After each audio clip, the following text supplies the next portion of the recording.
Cinema చూసిన ఈ cinema చాలా బాగుంటది అండ్ చాలా ఎమోషనల్ గా ఉంటది. వాళ్ళ ఊరి కోసం ఒక గవర్నమెంట్ ఆఫీస్ లో బాంబు పెట్టి 20 సంవత్సరాలు జైలుకి పోతాడు.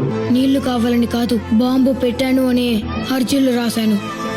గవర్నమెంట్ ఆఫీసులో బాంబు పెట్టి 6గురి మరణానికి కారకుడైన బైరతి రణగల్ సమాజానికి ఆదర్శంగా ఉండకూడదని 21 సంవత్సరాల జైలు శిక్ష విధించడమైనది. అండ్ ఈ సినిమా చూస్తుంటే మీకు ఒకటి అనిపిస్తుంది, అదేంటి అని అంటే విలన్స్ ఆర్ నాట్ బాండ్, they are made by society. And వాళ్ళ ఊరి కోసం తన జీవితాన్ని మార్చుకున్న ఒక మంచి క్యారెక్టర్ గురించి ఈ సినిమా చెప్తుంది. అండ్ ఈ సినిమాలో ఒక లవ్ స్టోరీ ఉంటది, అది చాలా బాగుంటది అండ్ చాలా ఎమోషనల్ గా ఉంటది. నీళ్లలో పడిపోయా, ఈదుకుంటూ బయటకు వస్తావని ఇంతవరకు ఎదురు చూశాను, కానీ నువ్వు పడిపోయింది రక్త సముద్రంలో.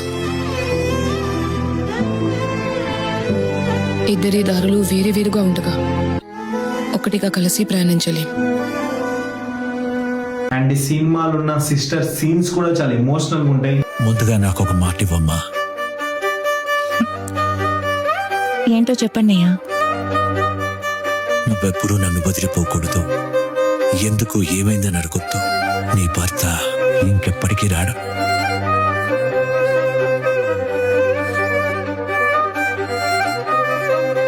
అండ్ ఈ సినిమాని మీరెవరైనా ఇంకా చూడకపోతే ఈ సినిమా లింక్ నా టెలిగ్రామ్ ఛానల్ ఉంటది అండ్ నా టెలిగ్రామ్ ఛానల్ లింక్ నా బయోలో ఉంటది, మీరు ఒక్కసారి చూడండి.